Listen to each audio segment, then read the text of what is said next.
For the next hour, you'll be leaving the show me state and entering the show me the money state. So stop what you're doing, grab a pen, and get ready to learn. Randy and Jake Floyd of Floyd Financial Group will be your guides for straight talk and honest answers about living the life you deserve in retirement. So prepare to be empowered. Now, here are your Show Me the Money hosts, Randy Floyd, Jake Floyd, and Jeff Shade. Good morning and welcome to Show Me the Money with Randy and Jake Floyd, the radio show that gives you the straight talk and honest answers you need to help you reach your wealth management and retirement goals through smart investing and careful planning. My name's Jeff Shade, and as always, you know I'm just here to ask the questions, but where does the solid advice and the expert commentary come from? Well, it comes from Randy and Jake Floyd of Floyd Financial Group. The gang's all here this morning. Randy, how are you doing this fine Saturday morning? Doing very well, Jeff. How about you? I'm doing great, thank you, now that we're ready to do the radio show. And Jake, how are you, my friend? I am very well, Jeff. Thank you for asking. Certainly glad to hear that, Jake and Randy. Hope our listeners are doing well today, too. We got another fine show lined up for us. Guys, it's June already. Before you know it, year's going to be halfway through. That is hard to believe that we're 6 months into 2024, and who knows what's going to happen here in the rest of 2024, but we're going to try to sort it all out for you, break it down here. And as I said, we've got a good show lined up for us today. Let's start with current events as we do each week. The Jolt is happening. So what is the Jolt and what does that mean, guys? Basically, it talks about employment and the turnover rate within that employment and kind of how things are panning out. And so every week, they give us an update of how many unemployment claims we have and how many new claims and all that. But this goes a little deeper, and really what it amounts to is it's showing that the job market is showing some signs of weakness. We aren't creating as many jobs as we were, which is going to translate, of course, into people probably spending a little less. I think a lot of people a lot of folks have already maxed out their credit cards, so they don't have much of a place to go there anymore. Yeah. And so it's probably going to lead us to a little recession, which actually, we've been predicting for a long time, and we probably need, to make sure we right the ship here. So not surprising, actually kind of what Jerome Powell, our Fed chairman, has been working to get to. Yeah, I also think, too, Randy, that while the jobs openings numbers are important, what we really need to kind of pay attention to is payrolls and wages and what's happening there. Because even if we have less jobs being created, if the jobs that are there are getting paid more and more and more, it's going to be hard for inflation to subside. And that has actually been the case over the last little bit, where we've seen wages being stubbornly high. And a lot of people are like, well, isn't that a good thing? Well, it depends on if you really like inflation and $5 a gallon gas. We really want wages to kind of take a breather for a little bit. They've been on a tear. But I really think that we need to pay attention to not only the job openings, but what's happening with wage growth, what's happening with payrolls. Again, I do think that the signs are good, that things are subsiding a little bit, and it's going to make Jerome Powell more likely to cut rates in the future. So what you're expecting is that we'll have rate cuts in the future, but what is the future? Does that mean 2 or 3 years from now? Does it mean 6 months? I mean, what do you mean by that? In my opinion, I think that September is probably the first live meeting, meaning in September they might cut rates. I think prior to that, it's going to be very difficult for them to cut rates, given all the different things that they have said so far, unless there's some kind of exogenous event. However, I do think it's possible to have a rate cut in September, but I would say definitely by December we'll probably see one, unless there's just, again, a major shift in something we can't see right now. So what you're saying is that this JOLTS report has some effect on whether or not we're going to be cutting interest rates, and I thought that it was mainly inflation. So is that the case? Does inflation have to come down as well to be sure that we're going to have these rate cuts? Well, as Jerome would say, it's all data dependent, right? Yeah. Inflation is transitory. Transitory, and yeah. inflation is transitory, that's right. It is, but sometimes the transition takes years. But anyway, that's the $64,000 Bitcoin question. I mean, everything is ultimately transitory. Well, yeah. Our life on Earth is transitory. Life is transitory, yeah. I'm transitory. Eventually we're all not going to be here anymore, but he was obviously meaning that inflation was going to subside in 6 to 12 months when he was saying that back in 2020. It turns out that inflation probably is transitory. It's just 3 to 4 or 5 years transitory, right. Not 6 months. I think one of the things that is sometimes forgotten is when you inject cash into a society or into a market, which we injected a whole bunch of cash, in the 2 years during our really heavy bout with COVID there. when you inject cash into a system and it goes in there, it doesn't just affect it one time. It affects that system multiple times as it turns and runs through and cycles through the system. So that's why inflation probably has been a little stickier. I think in the beginning it was the fact that people had too much money and we didn't have enough goods. Right. Now we've got plenty of goods and people just, it's almost like they're compelled to go spend, right? And let's face it, the marketing surely is out there to get them to do it, right? Oh, yeah. You're like, what are you doing this weekend? Well, I'm going to go buy some more crap I don't need. Yeah. What about That's you, right. Bob? Every commercial on TV seems to, well, that's the reason why they have commercials is to make you buy things. But it's amazing to me the things that we're suggested to buy. Cars that we now look at and go, that's a nice car. Maybe we could use a new car here in a year or so. And then I look up the price and go, whoa, that's like $70,000. But that doesn't stop a lot of people. They're making $40,000, $50,000 a year, but for some reason they'll buy a car sometimes that is twice the amount of money that they make in a year. To me, that seems crazy, but people are doing it every day. Yeah, well, I guess what they used to call it, keep up with the Joneses, right? Yeah. Or something like that. I would say move away from the Joneses because they're not good for you. Yeah. But we're talking about inflation here, and for the longest time, very, very sticky. Over 3%. We couldn't get it below 3%. But if I'm reading this correctly, I'm seeing that inflation in April was something like 2.7%. Can that be true? Well, again, they look for a string of data. We had some lower numbers back early in the year. Then we had a couple months that spiked, and then we're kind of looking at a little bit of a lower number now. But what they're looking for is to capture a trend, right? And so part of the trend is we saw this jobs report. We're also seeing that housing prices are starting to come down.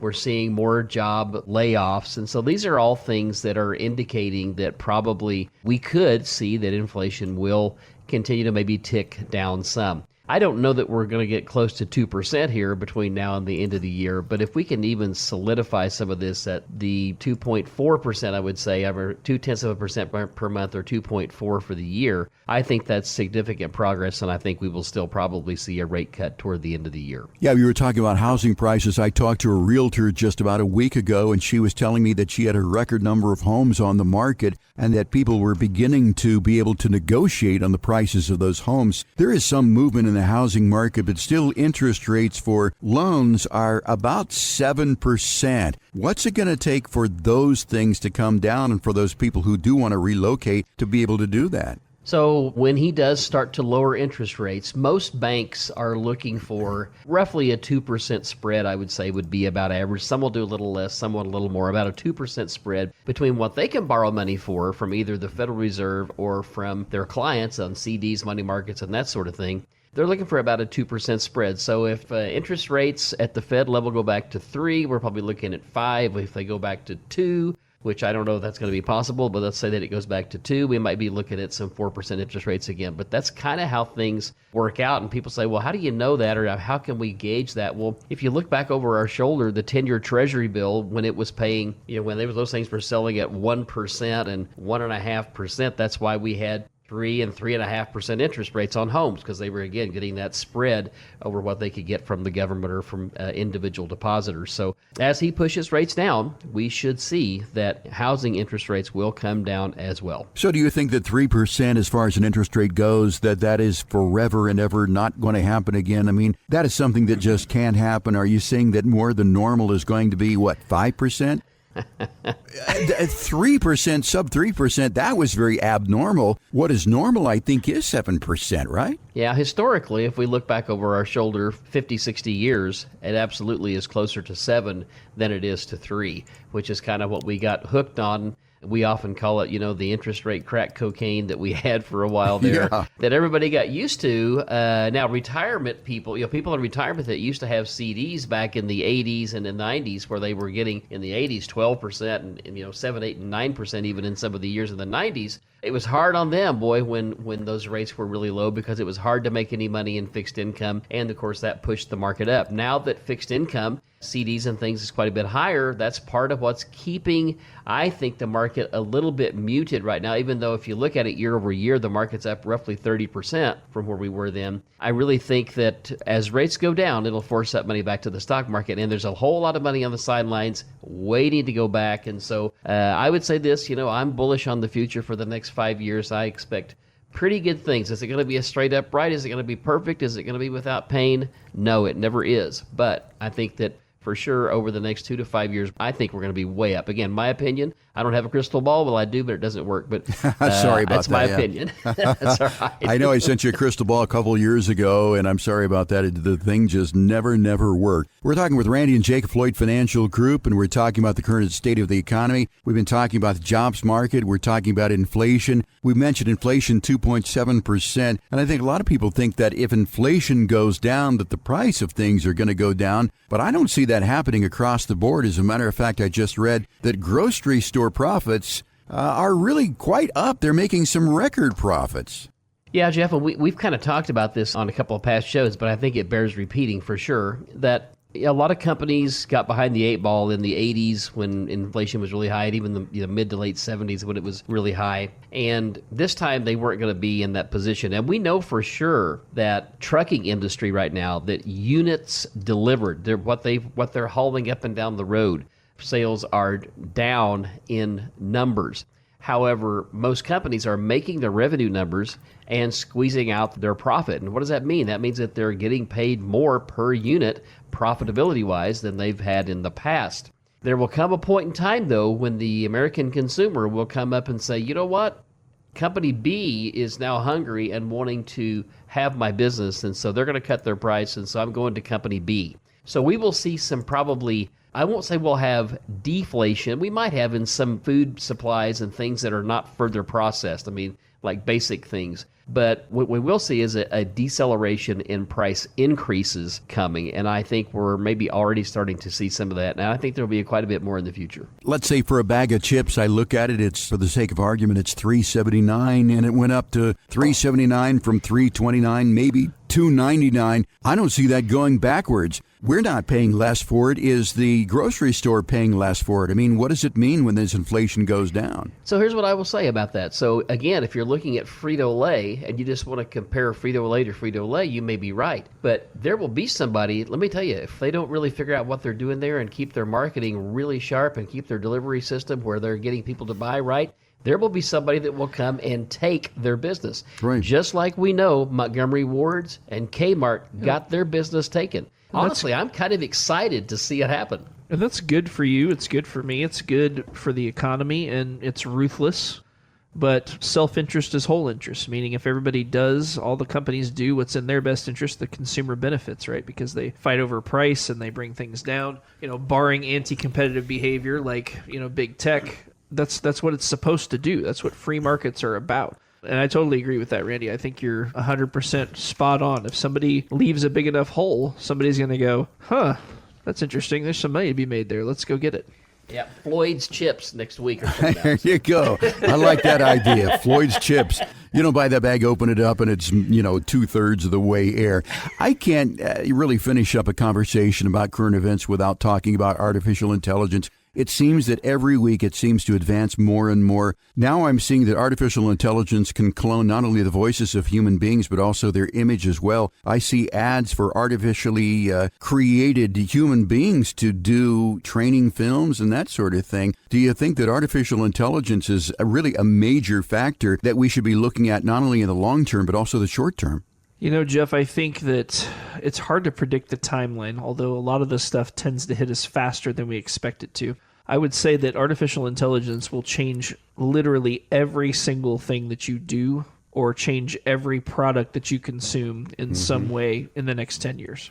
The question is, how many things is it going to change in the next 6 months, the next year? And I don't know that anybody can really answer that question with any accuracy, but what I will say is by the time we realize what a problem artificial intelligence is, it's going to be way too late. Yeah. What we're going to be focused on here is how do we make money off of it? And after the financial crisis, we had quantitative easing. There's always something that drives the growth.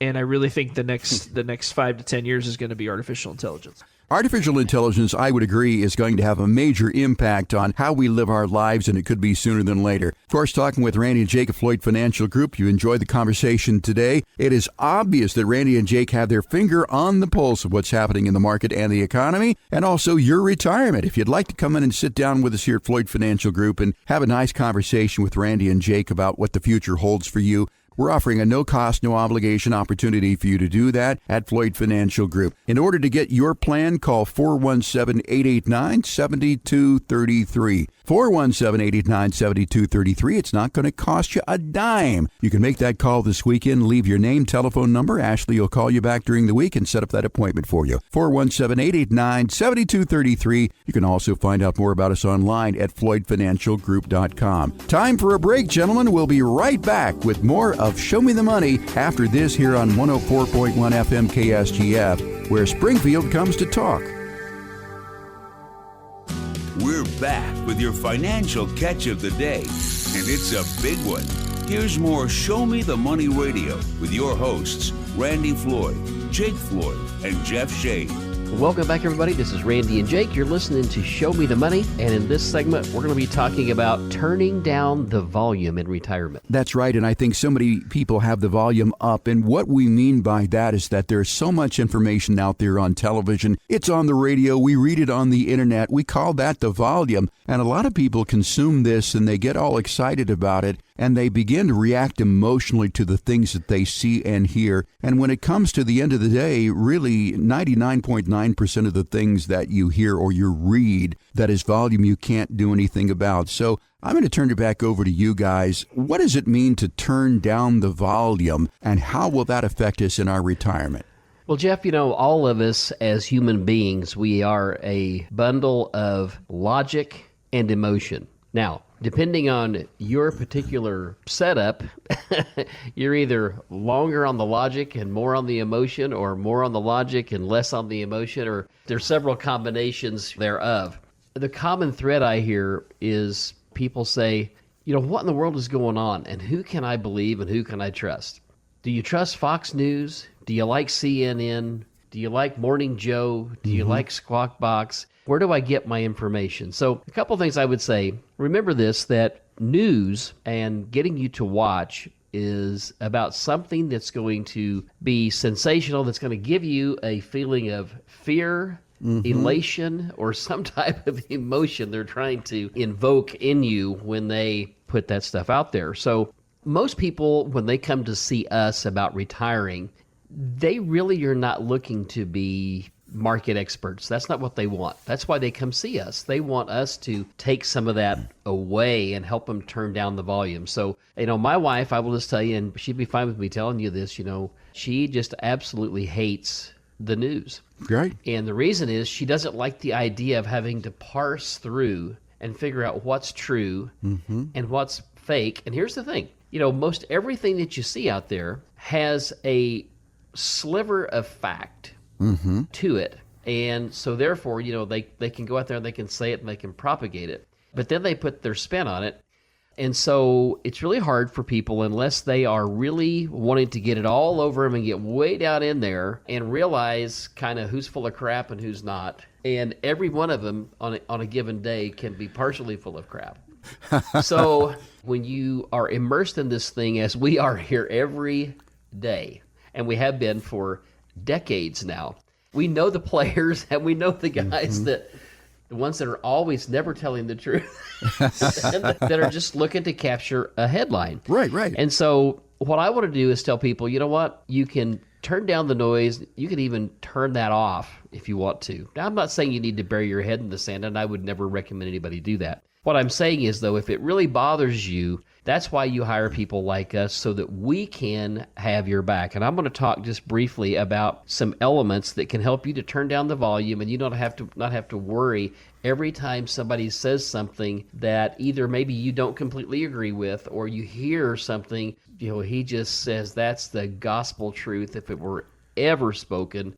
And I just want to give people some comfort in knowing that when you come in to sit down and talk about retirement, the first thing we want to do, we got several steps we go through, but we just want to assess, so where are you right now? Are you 5 years from retirement? Are you 10 years from retirement? Are you already retired? Are you not happy with where you are? And tell us what those concerns are. Because as we sit down and build portfolios, there's basically a few things you need to think about. Where's my income going to come from? What's that going to do to my asset base that I've worked a lifetime to create? What happens if one of us passes away early? What if I have a really high medical costs? And then how do I pass this to my beneficiaries in a really good, equitable way for all of my offspring. And so those are the things that really need to be considered. Now, when you say that, from the 30,000-foot view, well, that sounds pretty simple. Until you really get down and you're trying to figure out what's going on in markets, COVID-19 comes along, a 2007, 8, and 9 comes along, a dot-com bubble comes along, and markets fluctuate 50%. Fixed income goes down for 13 years to roughly 1%, where you're used to getting 8 and 9%. Now you have to go to the market and take risk you weren't used to, or find some tool that will give you more return with the risk that you're able and wanting to take. When you throw all that into the mix, you need a partner that does that every day. Not just once in a while. Right. And so as we sit down and we build these portfolios, there's certain asset classes that you can buy that have more volatility, more up and down than others. So depending on what your income needs are, the amount of money that you've saved over a lifetime, your health, where you are right now in life, all those things come into play in developing your retirement. And again, everybody's a little different, but the idea would be, let's build us a system that is more predictable and more in line with your, meaning you, Jeff, or whoever the client is, their way of thinking, and a monitoring system that allows them to feel good each and every day, even though we know we're going to have some hard times. So as we build these portfolios, we have some amount of predictability of, if the market's down 50, how much are we going to be down? If the market's down 10, what are we going to be down? If the market's up 10, how much are we going to be up? All those things factor in to building a portfolio, and then all that wraps around your income needs and, of course, the legacy you want to leave to your family. So as we walk through this and we put all of these factors, we put them out on the table and we consider each one of those, and we build your retirement plan and we monitor and tweak that plan, now you can have a much warmer feeling and a better understanding of how things are affected. And you also know that we're going to have meetings from time to time, and in between, there may be a few things that'll happen, but between those meetings, we're going to be tweaking your portfolio as it needs to happen. Anything that needs to be changed and moved and worked on, we're doing it automatically for you. And then we're also doing it in conjunction with you and monitoring that with you all the way through your retirement, so that you don't have to worry. You don't have to be looking over your shoulder all the time, worried about the white knuckle ride that the stock market may be taking right now, or what's going on in the bond market, or what happened to your CD that was paying 5 that soon in the future may be paying 2. What do we do in lieu of that as we lose that income stream? Those are all the things that we can do to help you turn down the volume, not have to worry so much every day about watching the news and what's coming. Of course, we're talking with Randy and Jake of Floyd Financial Group, and we're talking about turning down the volume in terms of the news and the information that we get every day. Do you there at Floyd Financial Group, do you actually not only turn down the volume, but do you turn off the volume completely? Is there some information that you need that is coming across the media or coming across the wire servers that you do use to help design these financial plans and to keep ahead of the curve a little bit? 100% yes. In fact, we are always not turning down the volume. Okay. It's our job to keep the volume all the way up and listen to everything that we can hear. And the reason is, again, as we go through life and as we've gone through this process of learning about markets and what people say and what Fed chairmen say and what companies say and what presidential candidates and, senators and governors and IRS and all those things that come into play, as we've listened to this and learned over the years, we have a set of information that allows us to make more sense of that than the average person, because most people, before they come to see us, what have they been doing? They've been working a job for 40, maybe 50 years, and they are good at their expertise, just like we're good at what we do over here. But maybe they don't want to retire and go into full-time financial planning. That wouldn't be retirement, would it? No. So we're always watching what's happening. But again, based on experience, it's kind of like when I was growing up, when I got my first car. My first car was a 1966 Ford Falcon. It was yellow, and it was so yellow that it was almost chartreuse. It was pretty ugly. It had a little black pinstripe, and I got that car. It was $300. Wow. Now, to look at the car, it looked pretty good. Was it a four-door? It was a four-door. There you go. A yellow four-doored Falcon 66. I'm picturing it in my mind with a black stripe. Go ahead. Yep, and then it had an inline six-cylinder engine with a three-speed. Actually, it had a two-speed automatic transmission. That's right. Good. So here's this car, and it looked pretty good from the outside. But here's the thing: when I started that thing up and I started going down the road, it had a blue streak behind it. It burned just about as much oil as it did gasoline. Okay, it was a two-cycle engine, so to speak. Burned oil and gasoline. I got you. So yeah, exactly. So from experience, I knew what to expect from that car, so I kept a can of oil in the back seat all the time. So when the oil light came on, oh boy, I'd stop and dump and glug, glug, glug, glug, glug. You know, because you put that right in the top of the cylinder head. They had a big vented cap right up. Yeah. You glug, glug, glug, glug, glug it right in there, you know. Absolutely. And take off again, and we would go.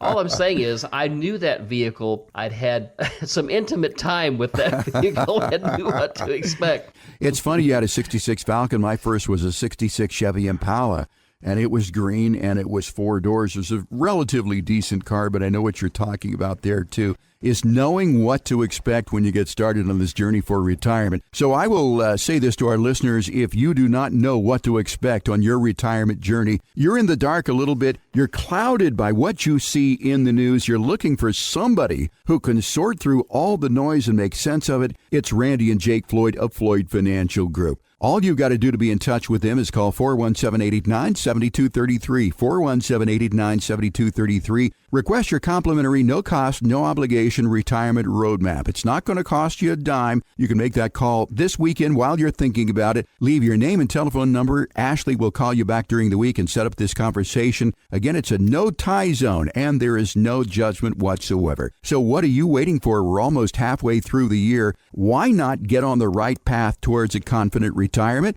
You can do that by calling 417-889-7233 and do it this weekend. You can also find out more about us online and request your complimentary plan at FloydFinancialGroup.com. It's FloydFinancialGroup.com. Time for a break, gentlemen. We'll be right back with more of Show Me the Money right here on 104.1 KSGF, where Springfield comes to talk. Ready to climb a mountain of financial know-how?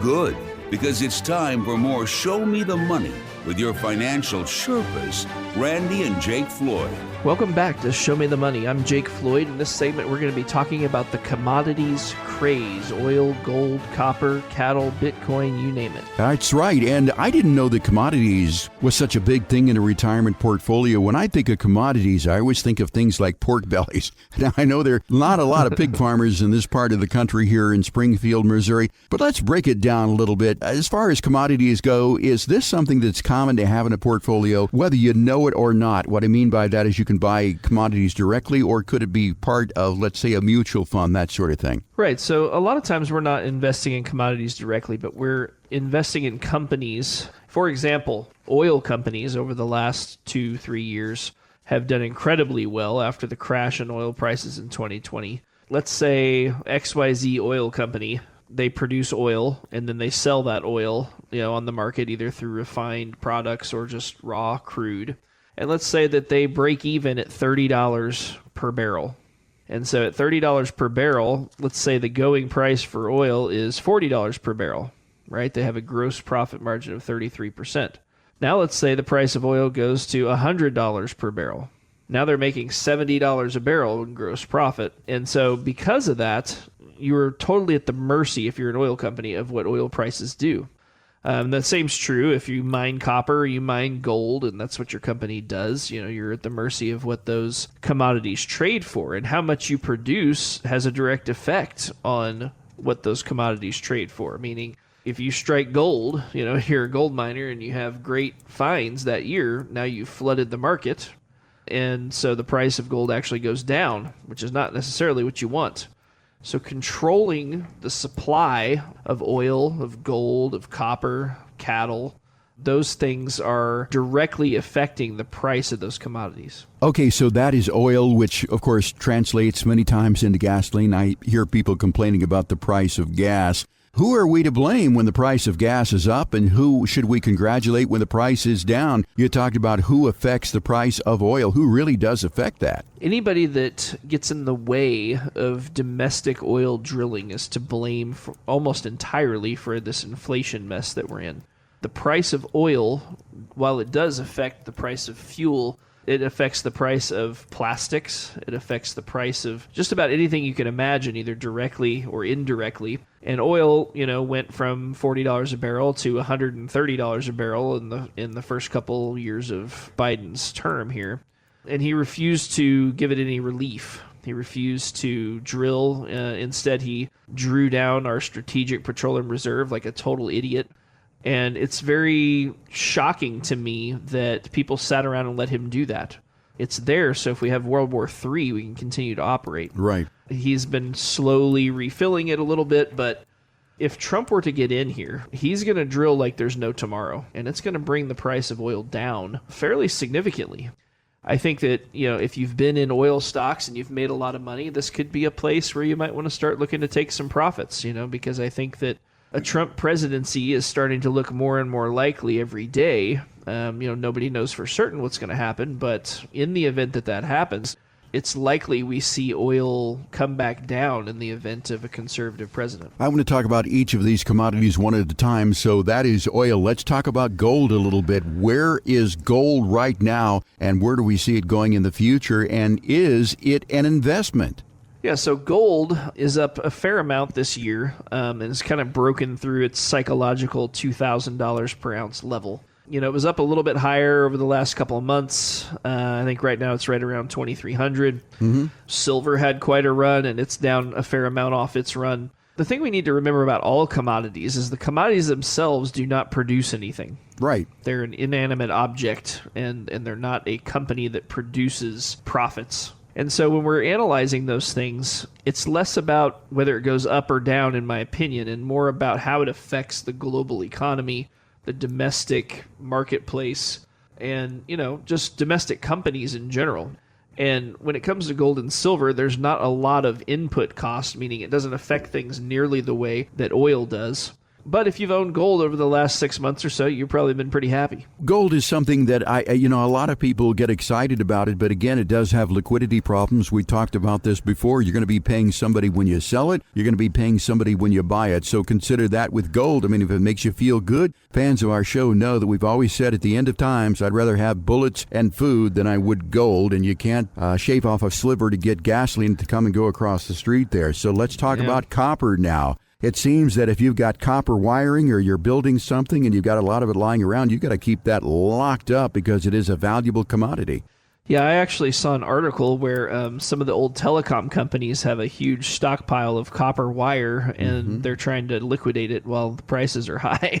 Right. So it's basically been sitting down there, and they haven't done anything with it, and they're like, wow, this is starting to really add up here. But all those things, things like those telecom companies liquidating cable, those all affect prices, right? And so to Randy's point earlier, if you leave a big enough hole or if something looks profitable enough, people will try to take advantage of it. That goes for cable and copper wiring as much as, the price of a bag of chips. That's efficient markets at work. If the Fed will just, stop putting its foot on the gas or the brake, I think markets will kind of do their job. They will do it unapologetically. It will not say, oh, I'm sorry about your 100,000 you lost there because you were in my way. But at the same time, everybody's better off with free markets. And I think we need to be erring more toward the side of that. Vivek Ramaswamy, who, again, if you've been listening to this show, you know that I'm kind of a fan of him. Yeah. He has said that we need to change the mandate of the Fed from... Right now they have two things they're supposed to look at. Their mandate is full employment and price stability. He says that we should take away the full employment part of that and only focus on price stability when it comes to the Fed. And that would really shift things a lot. The Fed would then be totally agnostic to market conditions, and it would only be focused on not letting inflation run too crazy or deflation run too crazy. And it would stop trying to spur the markets and stop trying to put its finger on the scale of what stock prices should be. I could definitely get behind that. I don't know if that'll happen. Generally speaking, when you give the government power, it never gives it back. Hopefully I'm wrong there, but if you look throughout history, it's easy to give the government power. but it's much more difficult to take it away.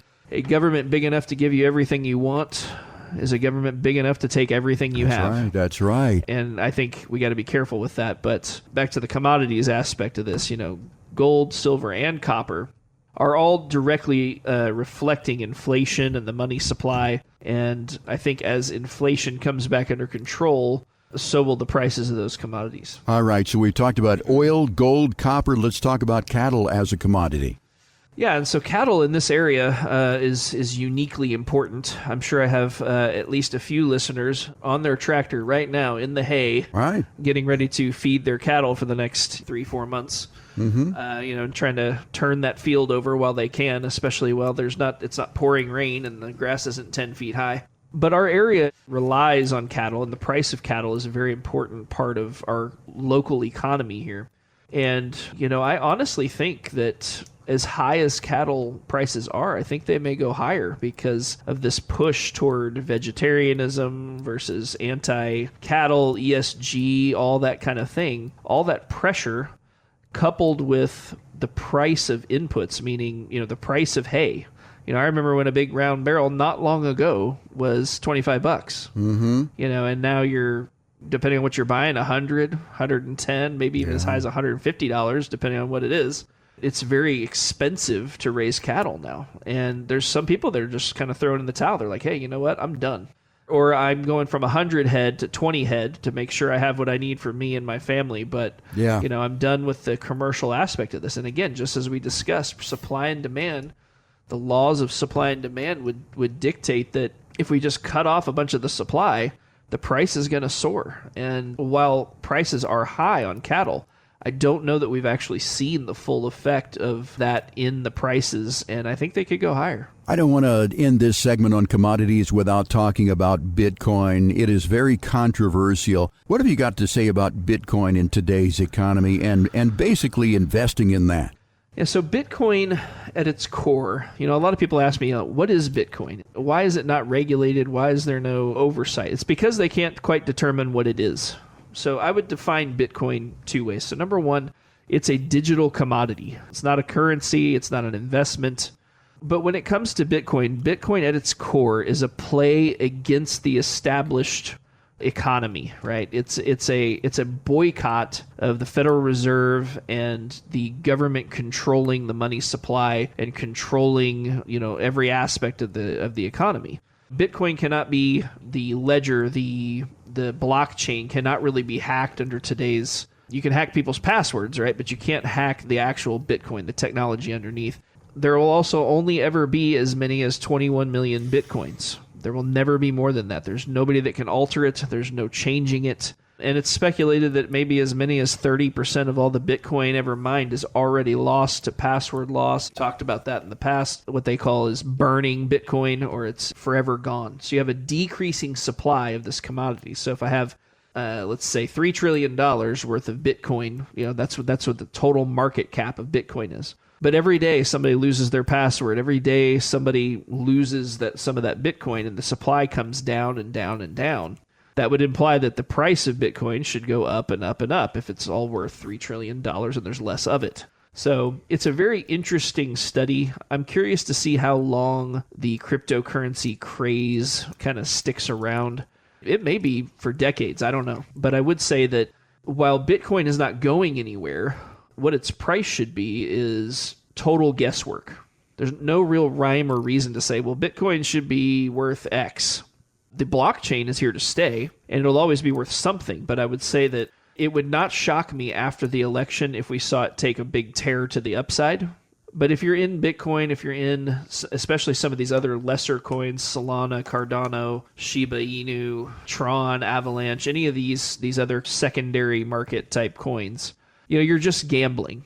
If you're okay with that, and if you would go and put your $100 in the slot machine at Downstream and pull the lever, then fine. But don't over-romanticize what you're doing there. You're not, somebody invented that coin so they could sell it to you so that they could increase the value of theirs and use you for liquidity to get out.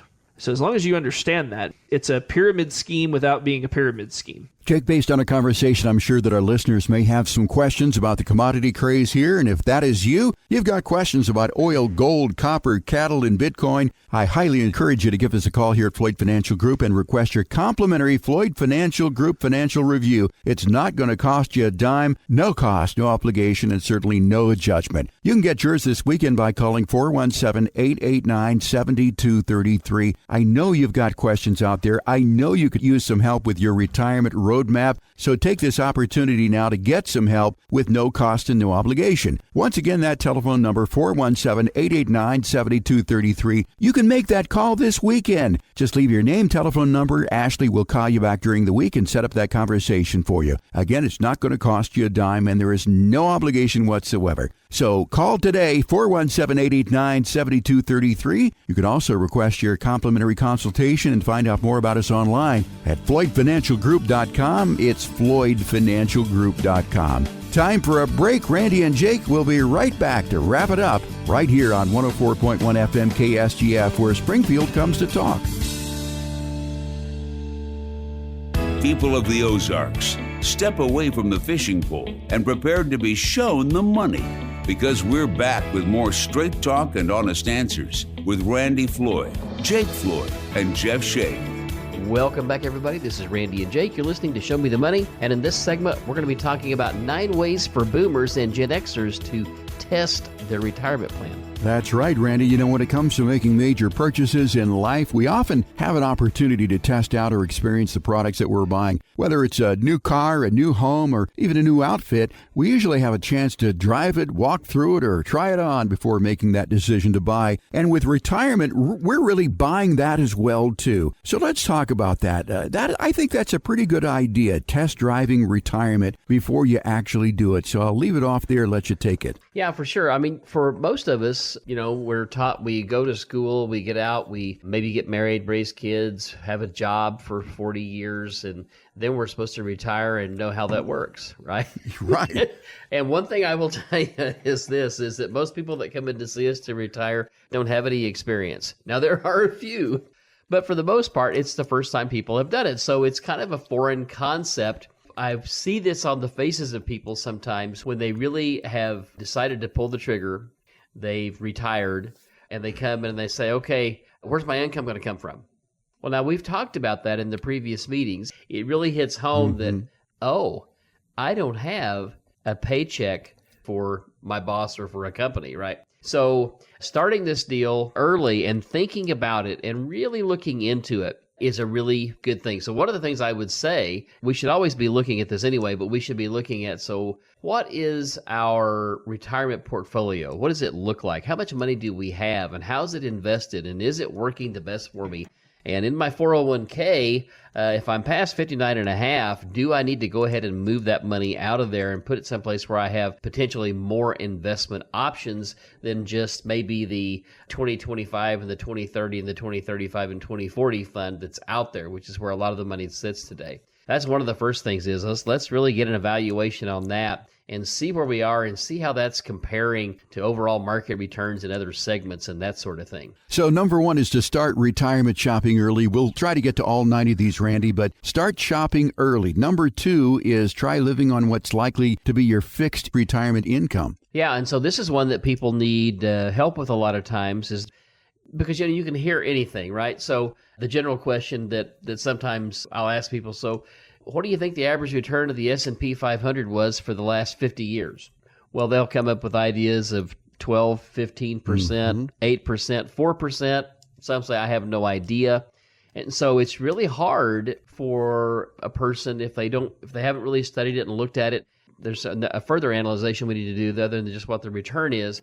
If they haven't done that before and looked at it, it's hard for them to know what their portfolio may produce. And the thing to think about, too, is you know, markets have always gone up, markets have always gone down. They probably always will go up, and they always will go down. But you have to be careful when you look at figuring just a raw return and basing your retirement plan on that. So what we generally are going to do, we're going to sit down, we're going to look at what people have to offer, what their risk tolerance is, and then from there we can help them really determine what that fixed income amount might be that they would have based on their current portfolio. what we might be able to do to improve that. And then, like you said, they can try to live maybe on that and see how that works out for them before they hang it up. Okay, so if you made $8,000 a month that you were living on when you were working, try living on the $6,000 that you think you might have in retirement. But if you made $8,000 working, is it possible to continue to make the $8,000 when you're in retirement? It just depends on how much money people have saved and, how their risk tolerance is, what their capacity. We've talked about this. People have a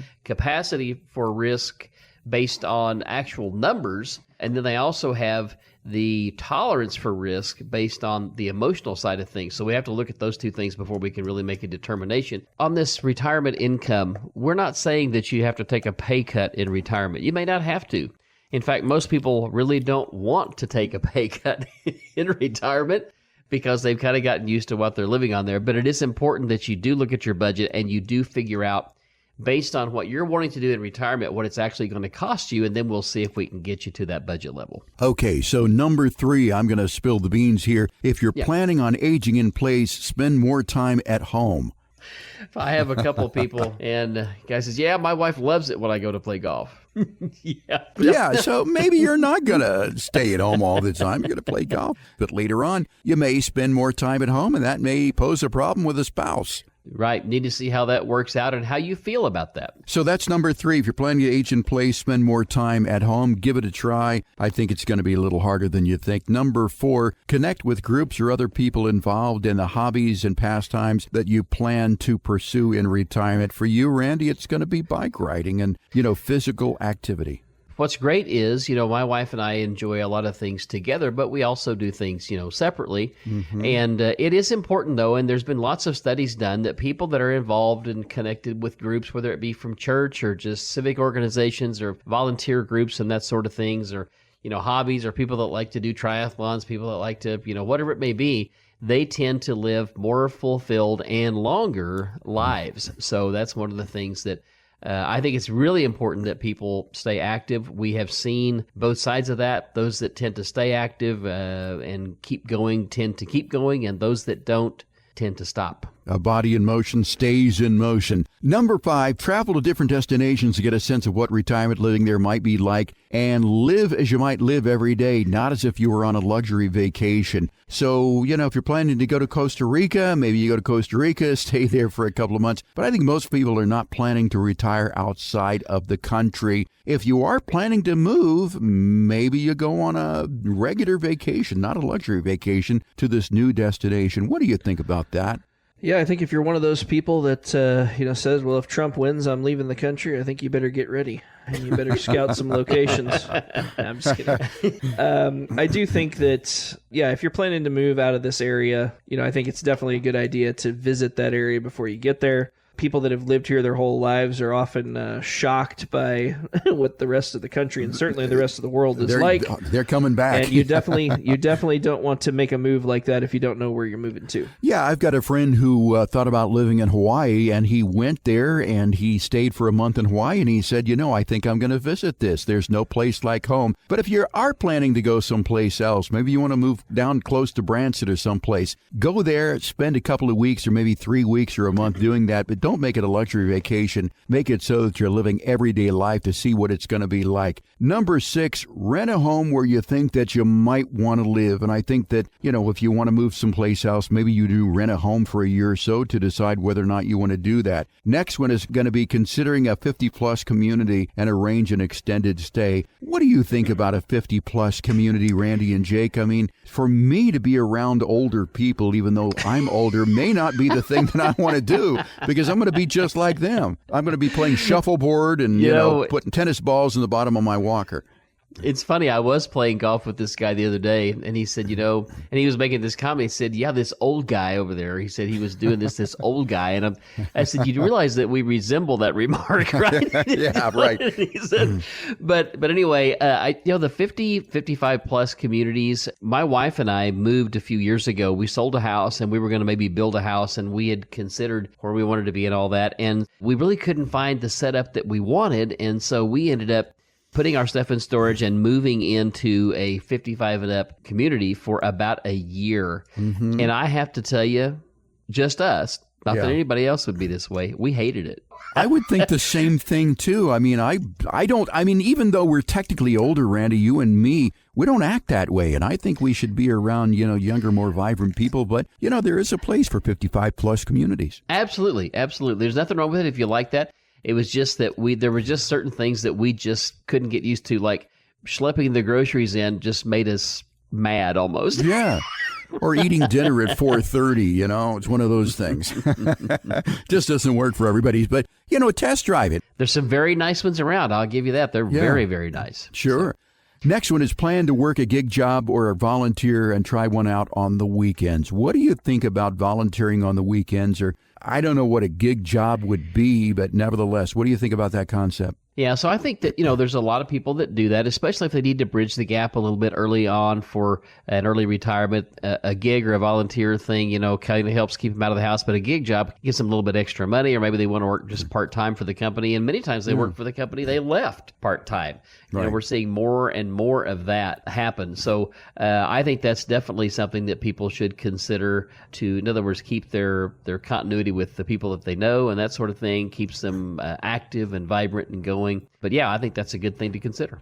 And in the neck of the woods that I live in, the grocery store seems to be a place where you will find either teenagers who are in high school working, or you will find senior citizens, people that are in their 70s. There's not much in between, but I think that's a pretty good idea, is try working some gig job. Maybe it's greeting at Ace Hardware, something like that. See if you like it on the weekend. And our final step here in test driving your retirement is going to be connecting with retirees who are living the lifestyle that you envision and getting a little feedback from them. Yeah, I would agree with that. A guy told me a long time ago, he said, Randy, he says, if you're going to get advice, he said, get advice from people that are doing and living the way you want to. Right. Because people that don't have what you want can't tell you how to get there. That's right. I thought that was a pretty, it's pretty simple, but some of the best things are pretty simple, right? So right. I would say that that's a great thing. Talk to some people that live in retirement communities if you think it's for you.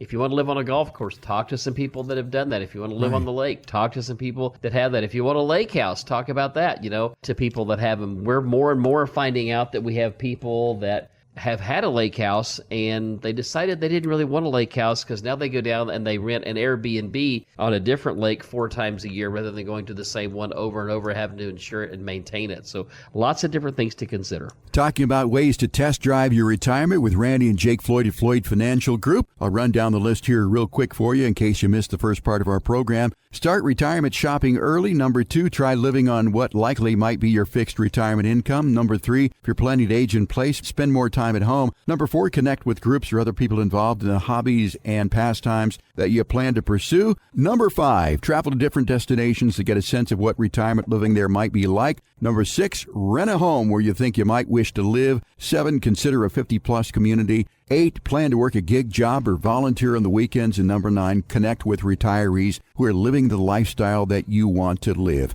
Again, this is an interesting concept. If you wanted to discuss it with Randy and Jake at Floyd Financial Group, or see where you are in your retirement journey, whether you're ready to retire or not, whether you've got enough money, any question is fair game at Floyd Financial Group. In order to have this conversation, call 417-889-7233. You can do it right now, as in this weekend. Leave your name, telephone number. Ashley will call you back during the week and set up that conversation. Again, no cost, no obligation, and certainly there is no judgment at Floyd Financial Group. There's nothing to be afraid of. So call 417-889-7233. Do it this weekend, if you will. You can also find out more about us online at floydfinancialgroup.com. Well, Randy and Jake, we're out of time for this week. I want to thank you for your time, as always. But I want to thank our fine listeners here in the last bastion of sanity, Springfield, Missouri, for joining us. For Randy and Jake, I'm Jeff Shade. Have a great weekend. We'll talk to you again next week with another edition of Show Me the Money right here on 104.1 FM KSGF, where Springfield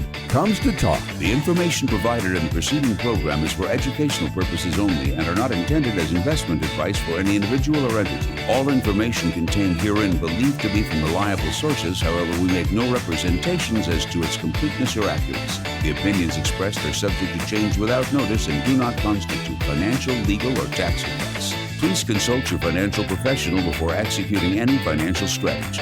Financial planning offered through Floyd Financial Group, LLC, an investment advisor registered in the state of Missouri.